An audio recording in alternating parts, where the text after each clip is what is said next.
Եթերում ազատ լուրերի հիմնական թողարկումն է, ձեզ հետ են Անի Ստեփանյանը եւ Արա Աբրահամյանը։ Բարի երեկո։ Նիկոլ Փաշինյանն աշխատանքային այցով Ֆրանսիայում է մասնակցելու խաղաղության 8-րդ ֆորումին։ Այցի ընթացքում վարչապետը երկկողմ հանդիպումներ է ունեցել Մոլդովայի, Բելգիայի եւ իհարկե Ֆրանսիայի ղեկավարների հետ, քննարկել խաղաղության, տնտեսական գործակցության եւ եվրոպական գործընկերության խորացման վերաբերյալ հարցեր։ Հայաստանի վարչապետ Նիկոլ Փաշինյանն այցելել է Ֆրանսիա, մասնակցելու Փարիզի խաղաղության 8-րդ ֆորումին, որի շրջանակում հանդիպել է Մոլդովայի նախագահ Մայա Սանդուի հետ։ Վարչապետը շնորհավորել է նախագահին խորհրդարանական ընտրություններում արձանագրված հաղթանակի կապակցությամբ եւ ընդգծել ժողովրդավարության ամրապնդման կարեւորությունը։ Նախագահ Սանդուն իր հերթին բարձր է գնահատել Հայաստանի կառավարության հետևողական քայլերը տարածաշրջանում խաղաղության հաստատման ուղղությամբ։ Կողմերը քննարկել են երկկողմ հարաբերությունների զարգացման հեռանկարները եւ վերահաստատել փոխադարձ աջակցության պատրաստակամությունը միջազգային հարթակներում։ Վարչապետը Փարիզում մասնակցել է նաև բարձր մակարդակի միջազգային կոնֆերանսին, նվիրված տեղեկատվական ամբողջականության եւ անկախ լրատվության հարցերին։ Ելույթում նա նշել է, որ տեղեկատվական մանիպուլյացիան եւ ապատեղեկատվությունը դարձել են գլոբալ սպառնալիք ժողովրդավարությանը եւ այս պայքարում կրթությունն ու մեդիագրագիտությունը պետք է լինեն առաջնային։ Ժողովրդավարությունը չի կարող գոյություն ունենալ առանց ազատ մամուլի։ Հայաստանում մենք հետևողականորեն ստեղծում ենք միջավայր, որտեղ լրագրողները կարող են գործել առանց ճնշման, բայց անկախությունը պետք է պաշտպանել ոչ միայն կառավարությունից, այլև արտաքին ազդեցություններից։ Մեր նպատակն է կառուցել տեղեկատվական անվտանգ, ճշգրտության վրա հիմնված հասարակություն։ Վարչապետը հիշեցրել է, որ 2018 թվականի Թավշյա հեղափոխությունից հետո Հայաստանը մամուլի ազատության համաշխարհային ցուցակում բարձրացել է 80-րդ տեղից մինչև 34-րդ, շարունակելով ամրապնդել ազատ խոսքի արժեքները։ Այնուհետև Փաշինյանը հանդիպել է Բելգիայի ներկայացուցիչների պալատի նախագահ Պետեր դը Ռուվերի հետ։ Քննարկվել են միջխորհրդարանական գործակցության եւ ԵՄ Հայաստան գործընկերության խորացման հնարավորությունները։ Դը Ռուվերը նշել է, որ Բելգիան բարձր է գնահատում Հայաստանի ժողովրդավարական ուղին եւ աջակցում է խաղաղության գործընթացին։ Նիկոլ Փաշինյանը հանդիպում է ունեցել նաեւ Ֆրանսիայի նախագահ Էմանուել Մակրոնի հետ, որի ժամանակ քննարկվել են Հայաստան-Ֆրանսիա ռազմավարական հարաբերությունների օրակարգային հարցերը։ Կողմերը շեշտել են տնտեսական եւ ենթակառուցվածքային գործակցության խորացման անհրաժեշտությունը։ Մակրոնը վերահաստատել է Ֆրանսիայի աջակցությունը Հայաստանի ինքնիշխանությանը եւ տարածաշրջանային խաղաղությանը։ Մտքեր են փոխանակվել նաեւ թրիփ նախագծի եւ տարածաշրջանում հաղորդակցության ուղիների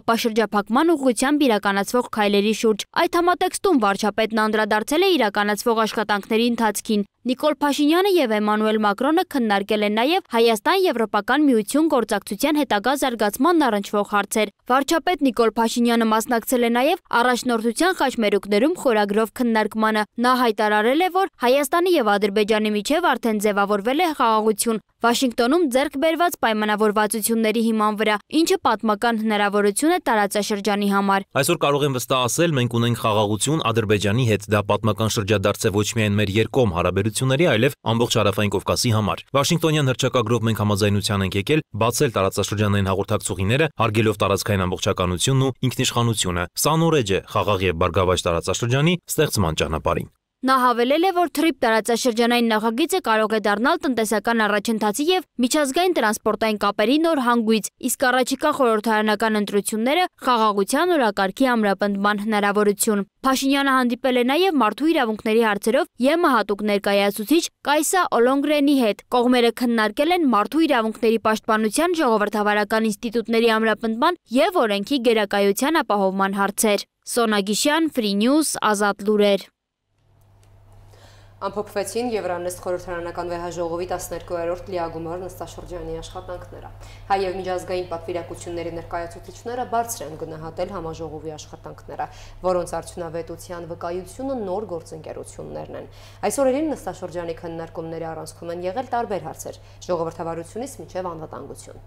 Էներգետիկապերի զարգացումից մինչև անվտանգային պաշտպանական մարտահրավերներ, ժողովրդավարություն։ Եվրանեստ խորհրդարանական վեհաժողովում Հայաստանի ազգային ժողովի պատվիրակության ղեկավար Մարիա Կարապետյանը եւ Եվրանեստ խորհրդարանական վեհաժողովի համանախագահ Սերգեյ Լագոդինսկին ամփոփեցին Եվրանեստ խորհրդարանական վեհաժողովի 12-րդ լիագումար նստաշրջանի աշխատանքները, ընդգծել քննարկումների եւ բանավեճերի արդյունավետությունը։ Օրեր շարունակ գերհագեցած աշխատանքային գրաֆիկով տեղի ունեցած քննարկումները բանախոսները բավականին արդյունավետ համարեցին։ Մարիա Կարապետյանը բարձր գնահատեց այն փաստը, որ Երևան էր ժամանել Եվրոպական խորհրդարանի մեծ պատվիրակությունը, նաև արևելյան գործընկերության անդամ երկրներից ներկայացուցիչներ։ Սերգեյ Լագոդինսկին էլ շնորհակալություն հայտնեց վեհաժողովի նստաշրջանը բարձր մակարդակով կազմակերպելու համար։ Բանախոսները հաստատեցին արդյունավետ գործակցության ընդլայնման հնարավորությունները։ Նշվեց, որ հանձնաժողովների քննարկումների առանցքում են հայտնվել նաև հետևյալ հարցերը։ Դրանցից մեկը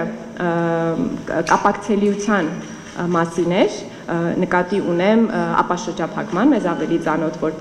որպես բառ, եւ սրա շրջանակներում է, որ Թուրքիայի խորհրդարանի երկու պատգամավորներ այցելել էին մասնակցելու այս միջոցառմանը, նաեւ Ղազախստանի դեսպանատան ներկայացուցիչներ մեզ հետ քննարկումների ժամանակ, ինչպես նաեւ մյուս ԱԼԳ երկրների եւ Եվրոպական խորհրդարանի պատգամավորները, եւ սրա մասին եւս անցած օրերին շատ է խոսվել, գիտեք Հայաստանի համար որքան կարեւոր է ապաշրջափակման թեման, թե տնտեսական զարգացման համար, թե խաղաղության ու կայունության պահպանման որպես երաշխիքներից մեկը, այսինքն փոխկապակցվածություններն ու փոխկախվածությունները տնտեսական, լոգիստիկ մեր տարածաշրջանում կարող են նպաստել նրան, որ առավել կայուն եւ խաղաղ մնա, այսինքն այն խաղաղությունը, որը մենք հաստատել ենք հարևան Ադրբեջանի հետ, հնարավոր լինի պահպանել նաեւ ապագայում։ Բնականաբար Եվրոպական պատվիրակության գործընկերների հետ քննարկումների առանցքում է հայտնվել նաեւ վիզաների ազատականացման հարցը։ Քանի դեռ մենք սպասում ենք վիզաների ազատականացմանը, իսկ այս կապակցությամբ Հայաստանը ինքը իր անելիքները ունի, այսինքն այստեղ ամեն ինչ չէ, որ կախված է Եվրոպական միությունից, մենք էլ ունենք մեր անելիքները եւ եթե շտապում ենք, ապա պետք է շտապենք նաեւ այդ անելիքների մասով Հայաստանի Հանրապետությունը, բայց քանի դեռ սպասում ենք, մասնակիցները ցանկություն հայտնեցին, որպեսզի գործող համակարգը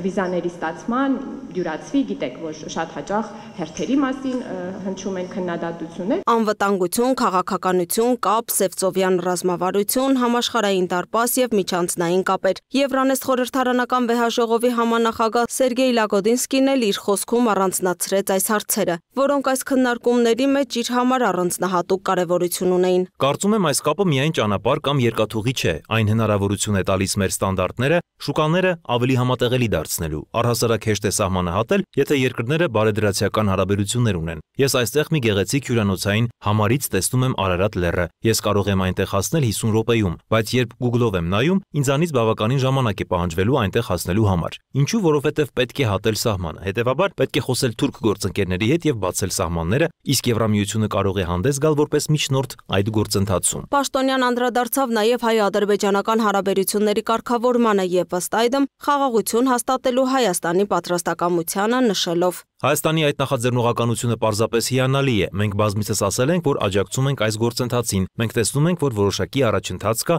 ինչը ողջունելի է։ Եվրանեստ խորհրդարանական վեհաժողովի համանախագահը խոսեց նաև Ադրբեջանում պահվող հայ գերիների մասին, նշելով Եվրախորհրդարանն այս հարցի շուրջ բազմիցս հստակ արտահայտել է իր դիրքորոշումը։ Մենք ցանկանում ենք, որ Ադրբեջանում պահվող հայ ռազմագերիներն ազատ արձակվեն։ Մենք հույս ունենք, որ մեր հանձնաժողովը եւ արտաքին հարցերով մեր գործընկերները այդ ուղղությամբ ավելի ակտիվ կաշխատեն։ Այս հարցի վերաբերյալ մեր դիրքորոշումը չի փոխվել։ Ինչ վերաբերում է հայաստանյան ներքին խմորումներին եւ ընդդիմության խնդիրներին, մասնավորապես մեր երկրում ժողովրդավարությանը, ապա Սերգեյ Լագոդինսկին նկատեց. Երեք համաժողովի աշխատանքների ավարտից հետո, երբ մենք դուրս եկանք ազգային ժողովի բակ համատեղ լուսանկարվելու, տեսա իրականացվող ցույց։ Ես լսեցի ակտիվիստների բողոքները, ոչ ոք չխանգարեց նրանց բարձրաձայնել իրենց մտահոգություններն ու տեսակետները, որոնք պարզ լսելի էին մեզ համար։ Ես մտածեցի, ինչ կլիներ, եթե այդպիսի մեկ այլ ցույց տեղի ունենար այլ երկրում, օրինակ Ռուսաստանում։ Չեմ կարծում, թե նրանք կկարողանային ազատ պայմաններում այդպիսի ցույց անցկացնել։ Իմ կարծիքով այս ցույցը նշան էր հենց բազմազանության, ազատության, որը հարգում է կառավարությունը։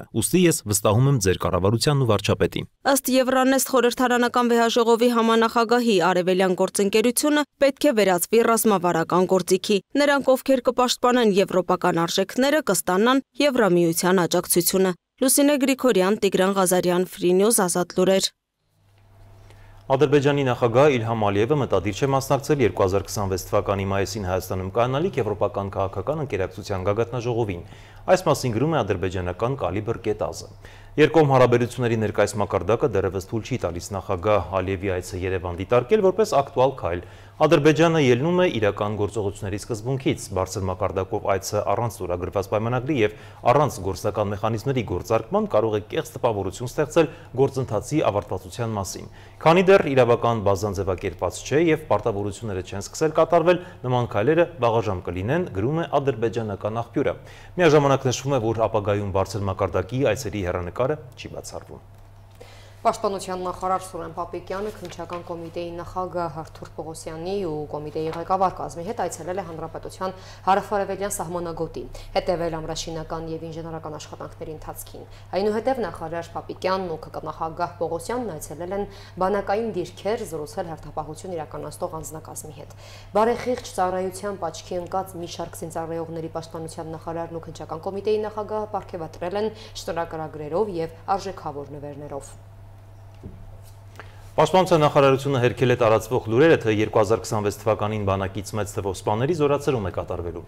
Գերատեսչության մամուլի քարտուղար Արամ Թորոսյանը նշել է, որ լուրերը, թե իբր կա նախագիծ, ըստ որի 20 տարի Հայաստանի զինված ուժերում ծառայած զինծառայողները զինվորական թոշակ կստանան ոչ թե զինծառայության 20 տարին լրանալուց հետո ինչպես հիմա է, այլ իրենց կենսաթոշակային տարիքում 63 տարեկանում իրականությանը չեն համապատասխանում։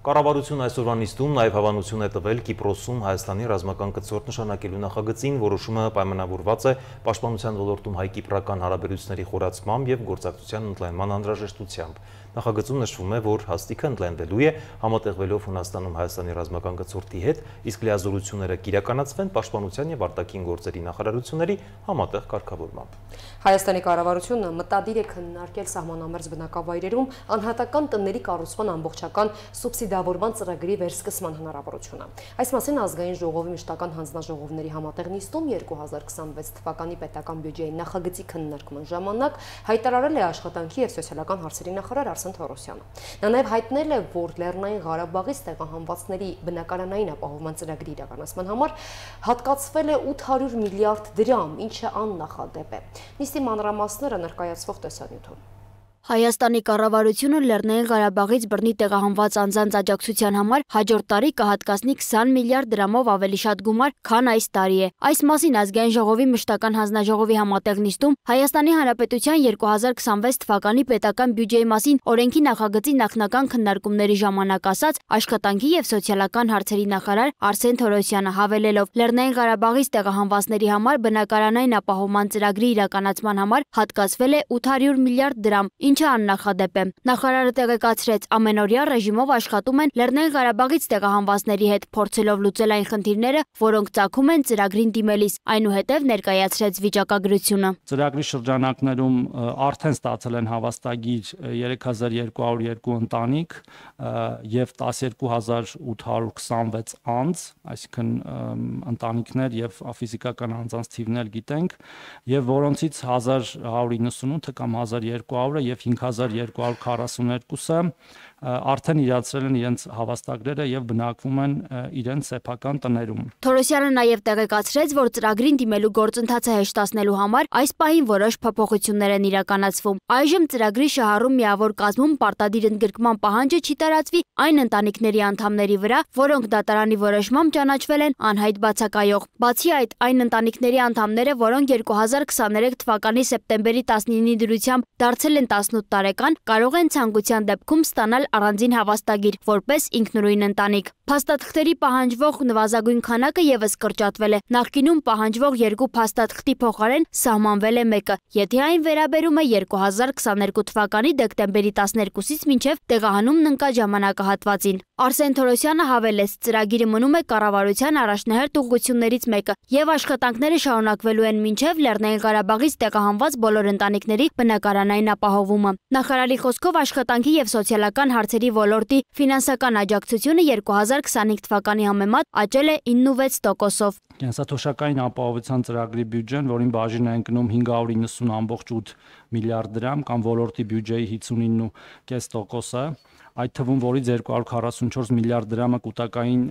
կենսաթոշակների հատկացումներն են, 2025 թվականի նկատմամբ աճել է 30.5 միլիարդ դրամով կամ 5.4%-ով։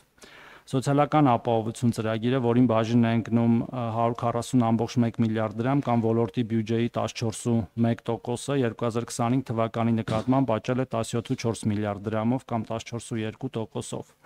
Ժողովրդագրական վիճակի բարելավում ծրագիրը, ինչպես էլի պարոն Սիրունյանը նշեց, որին ուղղված է 84.2 միլիարդ դրամ կամ ոլորտի բյուջեի 8.5%-ը, աճել է 4.1 միլիարդ դրամով կամ 5.1%-ով։ Արսեն Թորոսյանը նաև ներկայացրեց սոցիալական աջակցության պիլոտային ծրագրերի ընթացքը եւ կարևորեց համակարգային փոփոխությունների անհրաժեշտությունը, նշելով, որ պետության նպատակը պետք է լինի մարդկանց սոցիալական կախվածությունից դուրս բերելը, այլ ոչ թե այդ վիճակը պահպանելը։ Խոսելով անապահով սոցիալական խմբերի աջակցության ծրագրերից, նախարարը նշեց. Այն հիմա գործում է Սյունիքի եւ Կոտայքի մարզերում, սկսել է Գառնանից եւ հիմա շարունակվում է եւ ամբողջ իմաստը պիլոտի նաեւ այն էր, որպեսզի մենք դրա իրականացման ընթացքում վեր հանենք խնդիրները, որպեսզի ամբողջական տարածումից հետո երկրի վրա դրանք չունենանք եւ հիմա մենք այդ փուլում ենք։ Նրա խոսքով ծրագրի ընթացքում ի հայտ են գալիս տեխնիկական եւ իրավական խնդիրներ, որոնք կապված են քաղաքացիների եկամուտների հաշվարկի եւ սոցիալական չափորոշիչների հստակեցման հետ։ Նախարարը շեշտեց, որ նախկինում գործող համակարգերը հաճախ եղաթյուրել են նպատակը, խրախուսելով չաշխատել կամ թաքցնել իրական եկամուտները։ Ցավոք սրտի մենք ունեցել ենք հակառակ պատկերը։ Անապահովության համակարգերը մարդկանց դրդել են օրինակ չունենալ ֆորմալ աշխատանք, որտեղ կզրկվեն անապահովությունից։ Անապահովության համակարգերը մարդկանց դրդել են չաշխատել, որովհետև աշխատելու դեպքում կունենան եկամուտ, կզրկվեն անապահովությունից եւ օրինակ կզրկվեն առողջության պատվերից կամ մոտակայում գիտեք, որ ապահովագրական համակարգերն ապահովագրությունից հաճախ մեր քաղաքացիներ ցավոք սրտի հազարավոր խաբել են պետության այդ համակարգերի շրջանակներում իրենց եկամուտները եւ գույքը թաքցրել են, ուրիշների անունով են գրանցել եւ ես հիմա օրինակ վերլուծություններ եմ անում, մենք շատ տարօրինակ պատկերներ ունենք ըստ համայնքների։ Ասենք, որ քեզ թվում է, որ հիմա անուններ չտամ, չթիրախավորեմ, որ քեզ թվում է, որ այդ համայնքը տենց ավանդաբար հարուստ համայնք է, բայց այնտեղ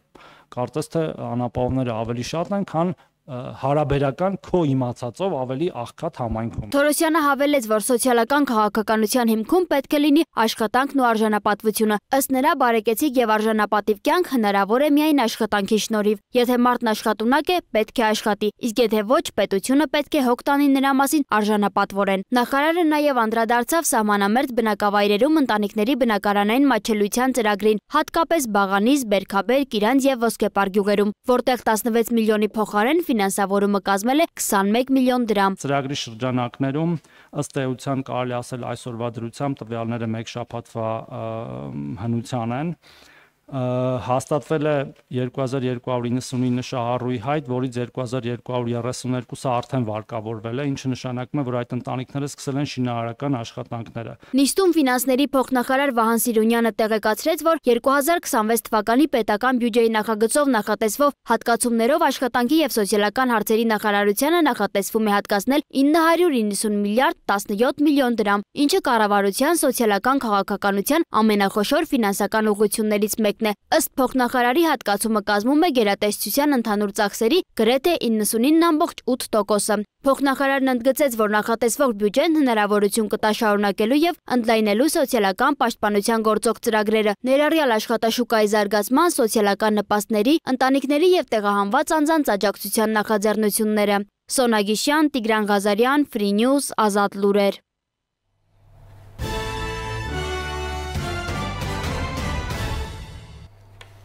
Շարունակում ենք թողարկումը Միացյալ Նահանգների նախագահ Դոնալդ Թրամփը հայտարարել է, որ Պենտագոնին հանձնարարել է սկսել միջուկային զենքի փորձարկումները, քանի որ մյուս երկրներն իրականացում են փորձարկման ծրագրեր, ես հանձնարարել եմ պատերազմի նախարարությանը սկսել մեր միջուկային զենքի փորձարկումները հավասարության սկզբունքով։ Այս գործընթացը կսկսվի անմիջապես, գրել է Միացյալ Նահանգների նախագահը սոցիալական ցանցում։ Ըստ Թրամփի Միացյալ Նահանգները ներկայումս ունի ավելի շատ միջուկային զենք, քան որևէ այլ երկիր։ Ռուսաստանը երկրորդն է, Չինաստանը երրորդը մեծ տարբերությամբ։ Թրամփի հայտարարությունը հնչել է, երբ այս շաբաթ Ռուսաստանի նախագահ Վլադիմիր Պուտինը հայտնել էր ատոմային շարժիչով եւ միջուկային լիցքով նոր ստորջրյա դրոնի, նաեւ միջուկային լիցքով նոր թևավոր հրթիռի փորձարկումների մասին։ Կրեմլի մամուլի քարտուղար Դիմիտրի Պեսկովը անդրադարձել է Միացյալ Նահանգների նախագահ Թրամփի միջուկային զենքի փորձարկումների մասին հայտարարությանը։ Թրամփը նշել է, թե իբր այլ երկրներ զբաղվում են միջուկային զենքի փորձարկումներով, եթե նկատի է առնվում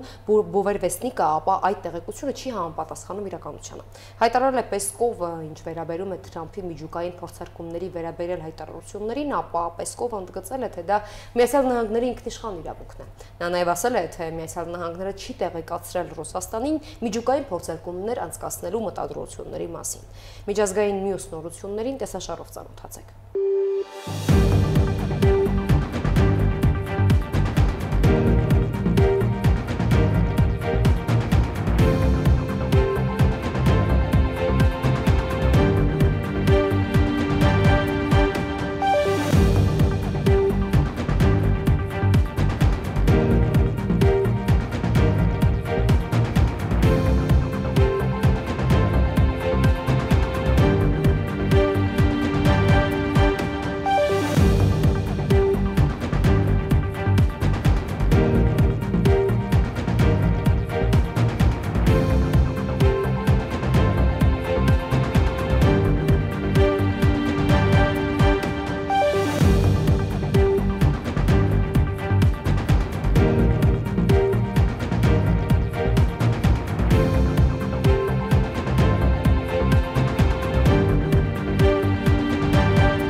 Այսքանը ցտեսություն։